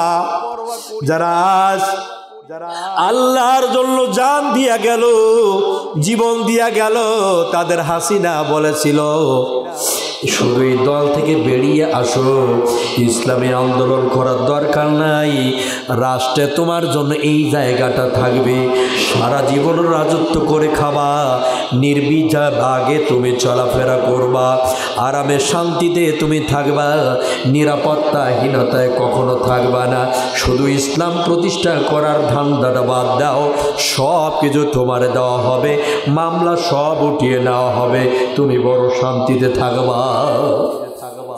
কিন্তু সব কিছুর বুকে লাথি মেরে দিয়েছে। আলেমরা ভালো করে জানে এই পথটাই মহাপথ নয়, আরো একটা পথ আছে, সেটা হলো আখিরাত। এই দুনিয়াটাই সব কিছু না, এই দুনিয়ার পরে আরো একটা জগৎ আছে, সেটা হলো দারুল আখিরাত। এখানে তো 60, 70, 75 বছরের জীবন জিন্দেগি শেষ হয়ে গেলে এর থেকে আর বাঁচার আর কোনো সুযোগ নাই, আয়ু ফুরিয়ে যাবে, কবরে চলে যাব, ফেরত আসার কোনো চান্স নাই, কিন্তু ওখানে যাব অনন্তকাল আমাকে থাকতে হবে। আমার প্রিয় ভাইয়েরা, দুনিয়ার চেয়ে আখিরাতের বেশি গুরুত্ব দেওয়া লাগবে। কারা কারা রাজি আছেন দেখে লিল্লাহি তাকবীর। দুনিয়ার চেয়ে আখিরাতের বেশি গুরুত্ব দিতে হবে, রাজি আছেন? আখিরাতের প্রতি গুরুত্ব দিতে গেলে আপনাকে কোরআনের সঙ্গে জড়িত হতে হবে। পারবেন? এ কোরআনকে লাঞ্ছিত নয়, কোরআনকে বঞ্চিত নয়, কোরআনকে রাষ্ট্রীয় মর্যাদায় দেখতে চাই। কারা কারা দেখেন তো,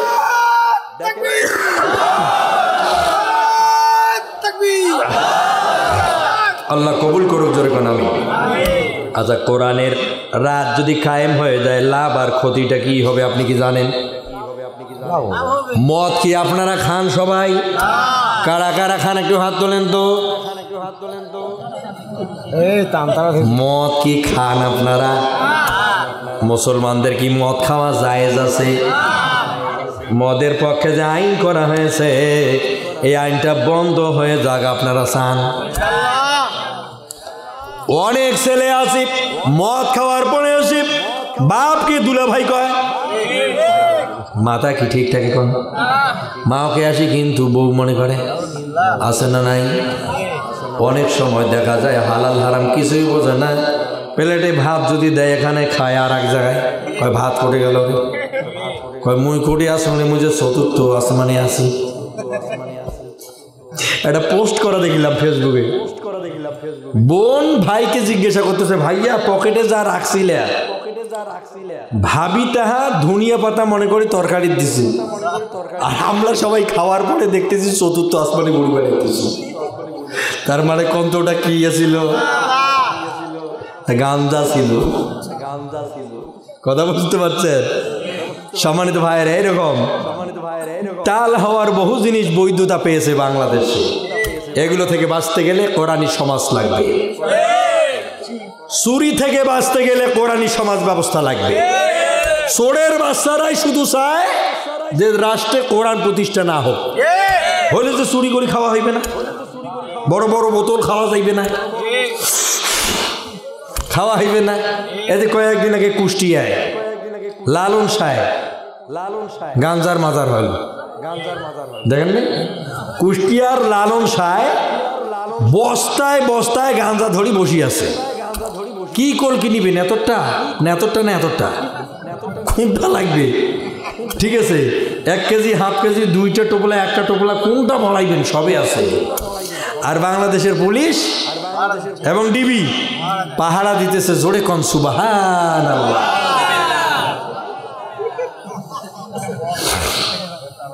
গাঞ্জা, মদ, ফেন্সিডিল এগুলোর বিরুদ্ধে রাষ্ট্রীয়ভাবে নিষেধাজ্ঞা থাকা জরুরি। কথা বলেন, কথা ঠিক কিনা? তা না করে এটা হয়েছে কি, পক্ষে আইন পাশ হয়ে আছে। তার মানে হয়েছে লাউয়ের নাম কদু, যায় এসে তাই হঠাৎ হয়, যায় এসে তাই হয়। তার মানে আমরা সবাই মিলি খাই না, আমরা অন্তত খাই না, চ্যালেঞ্জ করি খাওয়ার ভাই। আমরা দাঁড়িয়েলা টুপিয়ালের লোকগুলো আমরা পছন্দ করি। কথা বলেন, কথা ঠিক কিনা? একটা বাংলাদেশের একটা বক্তাকে দেখে পাইবেন যে গাঁজা খেয়ে এলাই আল দেখাইতে পারবেন, একটা আলেমক ইমামক দেখাইতে পারবেন যে ওই এলাই বাংলা মদ খেয়ে আসি জুম্মার নামাজ পড়ান, দেখেন পাইবেন? বা কোনো ইমামক দেখছিলেন যে ওই গাঁজা ছাড়া চলির পায় না? কোনো মহাজন গাঁজা খায় পারে না? সম্মানিত ভাই, সামনের দিকে আগাইতে বলতেছে, কারণ পিছনে নাকি জায়গা হইতেছে না। আইসেন, আপনারা এত দেরি আইনেন কেন? হ্যাঁ, একটু সামনের দিকে আসেন, লা ইলাহা, এগিয়ে আসেন, লা ইলাহা, এগিয়ে আসেন, একটু জায়গা করে দেন। আলোচনাটা 1টা পর্যন্ত চলুক। কে বলেন আপনারা? যেহেতু আসি, আজ দিয়ে যাব, আর আসার সুযোগ হয় না, হইলে পরে দেখা যাইবে। ঠিক আছে, দিয়েই যাই কোন ইনশাআল্লাহ। আলোচনা চলবে কতক্ষণ? মার হাওয়া দরকার, মার হাওয়া। এখন তো আর হাসিনা নাই, বা কোনো ওসি ডিসি এসপির বাপেরও কোনো ক্ষমতা নাই। আসি কবি হুজুর ওয়াজ থামান কর পাইবে। পুলিশেরটা থাকি হামাক অর্ডার নিয়ে মাহফিল করে নেছিল, এখন হামারটা দেখি ওসি সাহেব অর্ডার নিয়ে কইবে যে হুজুর মাহফিলে কি আসতে পারি? কথার কথা ঠিক কিনা? তা না হলে ব্যাপার খুব খারাপ হয়ে যাইবে কিন্তু। কথা ঠিক কিনা? এমনি ফির আবার কাছে কি বাদাম বলে ফাটাইবে। সম্মানিত বন্ধুগণ, এই হচ্ছে অবস্থা। কোরআন আসলে সমাজটা সুন্দর হয়ে যাবে। কোরআনী সমাজ কায়েম হয়ে গেলে চুরি থাকবে না, ডাকাতি হবে না। এরপরে আমার প্রিয় ভাইয়েরা, জিনা, ব্যভিচার, ধর্ষণ, লুটতরাজ এগুলো হবে না, বরঞ্চ এগুলোর উল্টোটা হয়ে থাকবে। আমার প্রিয় বন্ধুগণ, আপনাদের সামনে যে ব্যাখ্যাটা করে যাচ্ছিলাম সেটা হচ্ছে এই কোরআনী সমাজ ব্যবস্থা দুনিয়ার সকল আম্বিয়া ইকরামদের জন্য ফরজ ছিল। আমাদের নবীর জন্য এই কাজটা করা ফরজ ছিল। এজন্য নবীজিকে আল্লাহ পাক জানিয়ে দিয়েছিলেন, হে নবী, তুমি সমাজ ও দেশের মানুষগুলোকে এই পথে ডাকো। কোন দিকে ডাকতে বলা হয়েছিল? কোন দিকে? কোরআনের দিকে ডাকতে বলা হয়েছিল। সম্মানিত ভাইয়েরা, ইলমুদ্দিনের মতো মানুষ কেন জান দিতে গেল বলেন তো? কারণ তার জানা আছে, সে বুঝতে পেরেছে এই পথে এই মতে গিয়া মরলে ডাইরেক্ট জান্নাতে চলে যাব।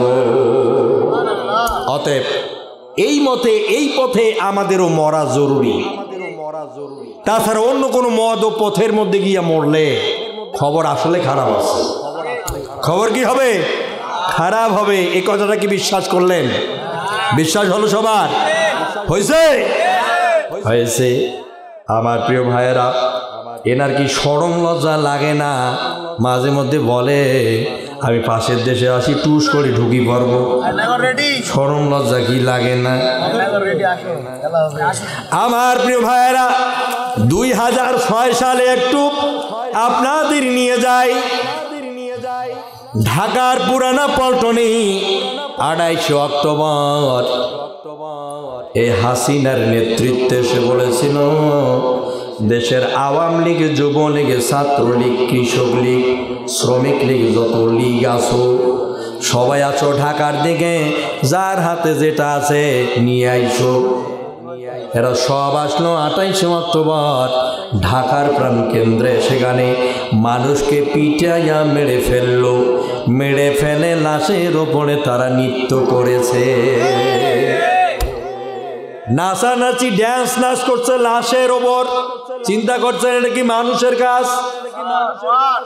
এগুলো চোয়া মানুষ, যারা মানুষের বাইরে, মানুষ যাদের বলা হয় না। এটা যেই দলীয় মানুষ হোক, মানুষ কেন মানুষকে মারবে? কথা বলে না কেন? মানুষ কেন মানুষকে মারবে বলেন? আরে মানুষ এই দুনিয়ায় বেঁচে থাকার জন্যই তো সব কিছু করা হয়। তার রাজনীতি, সমাজনীতি, রাষ্ট্রনীতি, পররাষ্ট্রনীতি যাহা কিছু হবে আমাদের জন্য ভালোর জন্যই তো হবে। তা আবার আমাদের মৃত্যুর কারণ কেন হবে? এই জন্য চাই বাংলাদেশে কোরআনী সমাজ। তাছাড়া আপনি কখনো এটা করতে পারবেন না। আমার প্রিয় ভাইয়েরা, এই কোরআন এই মারাত্মক জিনিস যখন আসলো তখন কিন্তু চুরি ছিল, ডাকাতি ছিল। এরপরে মানুষ কিনে ডাকাতি করে বিক্রি করারও সিস্টেম ছিল। মানুষ হত্যা করা নিয়ে মানুষের এটা একটা পেশা ছিল গো। মানুষ উশৃঙ্খল বিশৃঙ্খল করে বের হতো, এটা একটা মানুষের মনে হয় দায়িত্ব ছিল। যখন নবীজি আসলেন আর বললেন এটা তোমাদের কাজ নয়, এটা তোমাদের আদর্শ হতে পারে না।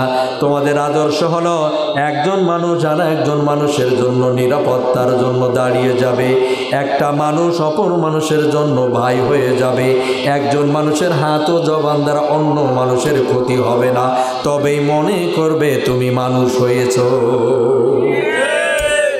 কিন্তু যার হাত দিয়া যে যত বেশি ক্ষতি করতে পারবে, যে যত বেশি মানুষ মারতে পারে, যে যত বেশি পিটাতে পারে, সেই এখন বড়, সবচেয়ে বড় নেতা। কথা বলে না কেন? এরকম নেতা চাই না, চাই আদর্শ আর সম্মান নিয়ে বাঁচতে।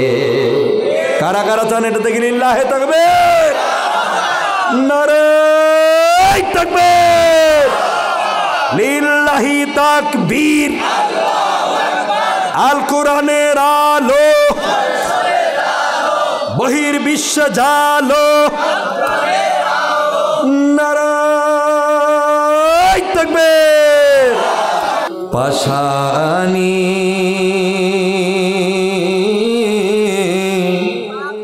পল্টনের মোহ রক্তে ভাসালি,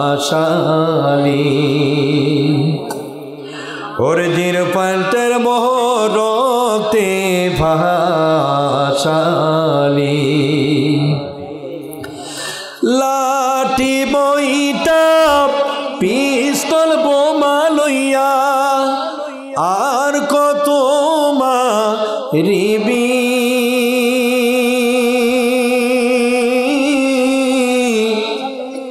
পল্টনের মোহ রক্তে ভাসালি,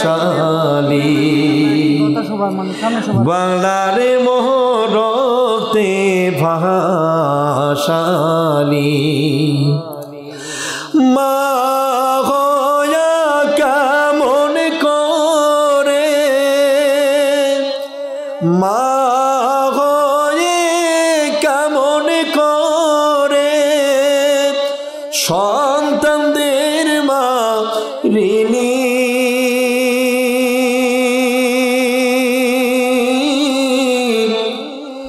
পল্টনের মোহরতে ভাসানি, বাংলারে মাঠ রক্তে ভাসানি পাশানি,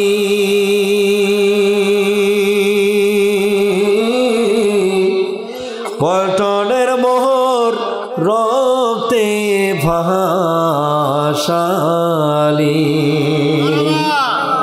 সম্মানিত ভাইরা, এ হচ্ছে অবস্থা।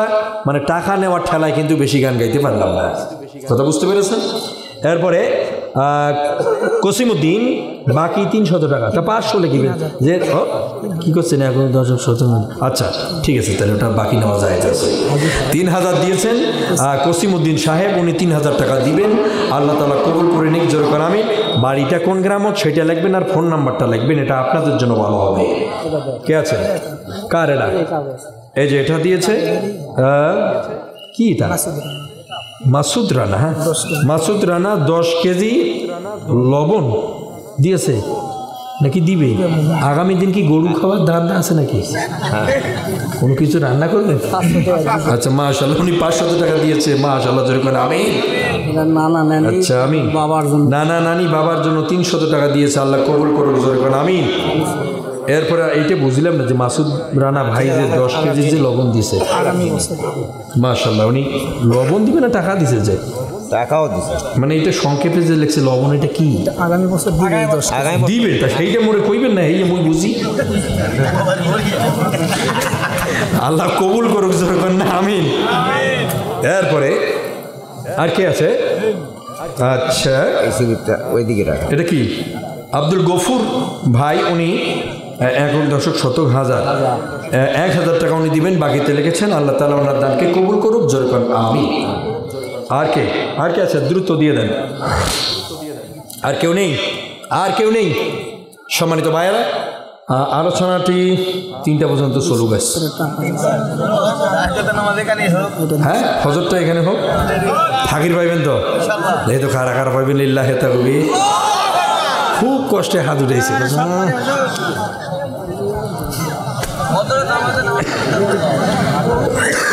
আচ্ছা, কারজালা?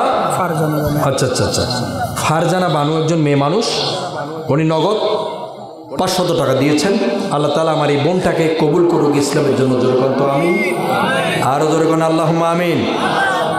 আর যে ছেলেরা এখানে বসিছো, কোন ছেলেরা তোমরা তো দিলা না, মেয়েরা তো সবাই দিল, নাম তো লিখে পাঠাইলাম যে আমি দিলাম। কেন এটা করতেছেন ভাই? দেন না দ্রুত। এনারা সবাই যদি 200, 100, 500 এভাবে দিয়ে দেয়, আপনার এখানে টাকা রাখা জায়গা পাবেন না, ঠিক না? কিন্তু দেয়ছে না, ওই রাস্তার মধ্যে গিয়ে দেখছেন যে টাকার পকেটে নাই, কই গেল? যা আল্লাহ রাস্তায় দিয়ে দিন, ওইটা সব হইবে। মানে সেলানটু মারি দিছে, আপনি অর্ধেক গাড়ি দেখেছেন, পকেটটা কাটিং নিয়ে গেলে অসুবিধা, যদি মাহফিলে দিতাম সব পাইতাম। লাস্টে গিয়ে গেছে কি না, এটা আল্লাহর রাহে দিয়ে দিলাম, ওইটা হয়ে গেল। হইব?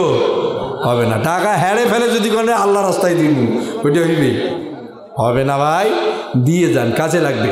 আপনাদের উদ্দেশ্যে বলছি, আমি মনে করি যে রাত আর না বাড়াইয়া, যেহেতু 12টা 15, 10 বেজে গেছে প্রায়, আর না বাড়াই এখানে শেষ করে দেই, সবচেয়ে বেটার হবে। এই অঞ্চলে মনে হয় আমার আজকে প্রথম, যার কারণে খুব কম মানুষ আসছে। এটা সবচেয়ে ছোট মাহফিল আমার এবছরের, সবচেয়ে ছোট। প্রতিটি মাহফিলে 50-60 হাজার মানুষ এমনি হয়ে যায়। অথবা আরও যদি ব্যাপকভাবে প্রচার ও প্রসার হতো, আরও অনেকে আসতো। কি বলেন আপনারা? যাই হোক, এখানে আজকে যেহেতু প্রথম, আজ বেশি ওয়াজ করার দরকার নাই, আজ একটু অ্যাডভার্টাইজ দিয়ে গেলাম। আগামী দিনে পরিপূর্ণভাবে যদি বিস্তারিত করা যায় কোথাও, সেখানে দেখা যাবে। আজকের আলোচনা শুরু থেকে মহান আল্লাহ তাআলা আমাদেরকে বুঝে আমল করার মতো তৌফিক দান করুক, জোরে কোন আমিন। আমি কি কইছে শুনছেন? শুনেন না? যে এখনো হয়নি আর আর একটি ইসলামী গান গাওয়ার জন্য অনুরোধ করা হইল যে কি লাগাই গাওয়ার কোনো ইমেজ নাই ভাই, পুরে এত বেশি খাওয়াইছে আজকে জানেন। তবে তোমাকে গান শোনাবো, আমি তোমার গান শুনে চাইছি না ভাই, না ভাই এই আমার পাইতেছি না, আমি আর পাইতেছি না, অন্য আর একদিন শোনাবো ইনশাল্লাহ, ঠিক আছে? কি সঙ্গীত এটা শুনতে চান এই আমার বুঝি কন্ত। বিপ্লব মানে জীবন দেয়া বসে থাকা নয়, সে কোনো দিন আসবে না রে করো যদি ভয়। বিপ্লব মানে জীবন দেয়া বসে থাকা নয়, সে কোনো দিন আসবে না রে করো যদি ভয়। আসবি বিজয় রক্ত আর জীবনের বিনিময়, আসবি বিজয় রক্ত আর জীবনের বিনিময়। বিপ্লব মানে জীবন দেয়া বসে থাকা নয়, সে কোনো দিন আসবে না রে করো যদি ভয়। বিপ্লব মানে জীবন দেয়া বসে থাকা নয়, সে কোনো দিন আসবে না রে করো যদি ভয়। কোথা থেকে কোন ভিনদেশি শকুন আমার দেশে এসে সেবার নামে বসলো জুড়ে মির্জাফরের বেশে। ওদের করতে নাস্তানাবুদ হতে হবে নির্ভয়, ওদের করতে নাস্তানাবুদ হতে হবে নির্ভয়। বিপ্লব মানে জীবন দেয়া বসে থাকা নয়, সে কোনো দিন আসবে না রে করো যদি ভয়। বিপ্লব মানে জীবন দেয়া বসে থাকা নয়, সে কোনো দিন আসবে না রে করো যদি ভয়। লড়াইয়ের ওই ময়দানেতে জিত তোমাকে হবে, প্রয়োজনে সব রক্তটুকু জমিনেই ঢেলে দিবে। কারা কারা দিবে দেখি দলিল্লাহে থাকবে। লড়াইয়ের ওই ময়দানেতে জিত তোমাকেই হবে, প্রয়োজনে সব রক্তটুকু জমিনেই ঢেলে দেবে। তবুও তোমায় লড়তেই হবে, মানবে না পরাজয়। তবুও তোমায় লড়তেই হবে, মানবে না পরাজয়। বিপ্লব মানে জীবন দেয়া বসে থাকা নয়, সে কোনো দিন আসবে না রে করো যদি ভয়। বিপ্লব মানে জীবন দেয়া বসে থাকা নয়, সে কোনো দিন আসবে না রে করো যদি ভয়। হয়েছে কেন কি পাসপোর্ট দিলেন? মসজিদ মাদ্রাসার কমিটিতে কি বেনামাজি সুদখোর দায়িত্ব পালন করিতে পারবে? ওটা তো বিনা দলিলে হারাম। এটা আপনি দলিল দিবেন নাকি ওয়াজব? ওটা করা যাবে না, ওটা মসজিদের কোনো দায়িত্ব ঝাড়ু দেওয়া তো রাখা যাবে না। এই সুদখোর বেনামাজি ইসলাম বিরোধী এগুলো কখনো মসজিদের কোনো কমিটির সদস্য হওয়ার যোগ্যতা রাখে না। কথা বলেন, কথা ঠিক কিনা? এই জন্যেই তো সমাজে ইমাম সাহেবেরা ভালোভাবে কথা করবে না। এমারে যত ফাঁকনা, সুদের ওপর যদি হুজুর ওয়াজ করছে ওই পাকে মোষ নড়াইছে। কি ব্যাপার হয় মোষ নড়াই? এখানে খোঁজ নিয়ে দেখা গেল যে ওই সুদখোর, হুজুর সুদের ওয়াজ শুরু করে দিচ্ছে, ওর কাছে মনে হচ্ছে কোতেছে, কোতন শুরু হয়ে গেল। ইমাম সাহেব মুখের ভিতরে দেখে গেল। লাস্টে যখন নামাজ টামাজ শেষ হয় পরে জিজ্ঞাসা করে, হুজুর মুই যে কোনো বুঝি নেন না? আর কি মুই হুম করতে বোঝো? মুই যে সুদ খাম বুঝে করো, তোমার যে অসুবিধে হয়েছে তোমার বোঝেন নাই, তোমার চাকরি নেই। কথা ঠিক কিনা? এই সুদখোর বেনামাজি ইসলাম বিদ্বেষী সাড়ে ফেলাইবেন, একটা করে রাখবেন না মসজিদে। ওতে মসজিদের কোনো দায়িত্বে রাখা যায় নাই। সূরা জুমার আয়াত নাজিল হয়েছে, আবু জাহেলের নেতৃত্বে মক্কা শরীফ চলছিল। মক্কা শরীফের চাবি ওর হাত থাকি গাড়ি নেওয়ার জন্যে, ওর সভাপতিত্বগিরি খাবার জন্যে আল্লাহ নবীর উপরে সূরার আয়াত নাজিল হয়েছে, ও তাড়াতাড়ি টানাও, তাড়াতাড়ি সরাও, ও সরাও, এখনই টানাও। কথা বলেন, কথা ঠিক কিনা? আবু জাহেলের বিরুদ্ধে আয়াত নাজিল করিয়া নবীজিকে বলা হইতেছে এটা টানাও, সরাও। আর তোমার সেলা সামুন্ডা কোন্ডে কান্না আনে স্প্রিং নেতা, সুন্নাতি নেতা, বড় নেতা, ছোট নেতা বলে হিসাব করার টাইম নেই। ওগুলার দেন শেষ। এখন কিন্তু নামাজিয়া টুপিয়ালার বাংলাদেশ। কথা ঠিক কিনা? বলে হিসাব করার টাইম নেই আর, এটা মাথায় রাখবেন। সম্মানিত ভাইয়ারা, এগুলো রাখবেন না, এদেরকে বাদ দিবেন, ঠিক আছে? এগুলো বাদ দিয়ে দিবেন, সরে দিবেন। এরপরে আর কি, আর কোনো মশালা টাশালা ছুটি আরেকটা আছে। আচ্ছা, কমিটির দায়িত্ব নিয়ে যদি দায়িত্ব পালন না করে তাহলে কি হইবে? অর্থটার দায়িত্বটা তো থুইছেন কেন? ওটা থুইছেন কেন? হাকাউন্টের নাম ভাঙাবার জন্য। এই ভোট আসবে দেখবেন, বিভিন্ন মাহফিলে দেখবেন নেতার ঘর কবি কি 40 লাখ লাখ 20 লাখ লাখ মুই পরশুদিন দেব মা 20 লাখ তো দূরের কথা, 20 টাকাও নাই। যদি টাকার কথা কয়েছেন, টাকা খালি হাকাও শোষে যাইছে, টাকা তোর বাপে কামাই করে দিয়ে গেছে, টাকা তো হাকাও শুনছেন দেন, এইরকম করে কথা বলতে গেলে বলে হাকাও লিখবেন না, যা আছে তুই এলাই দিয়ে যা, না পাইলে বাদ দে, তোর টাকা আমার না নেই, কাগজ লিখে দিয়ে দেবো, কাগজ তুই বাড়ি ধরিয়ে যা। কথা বুঝতে পেরেছেন? বাস্তবতা, যে বাস্তব জিনিস সেগুলো করবেন। সম্মানিত মুআজ্জিজ হাজিরিন, আর বাড়াচ্ছি না, আমি এখানে আমার অসমাপ্ত করে দিলাম, আমার অসমাপ্ত আলোচনাকে এখানে সমাপ্তি টানছি। ওয়া আখিরু দাওয়ানা আনিল হামদুলিল্লাহি রাব্বিল আলামিন।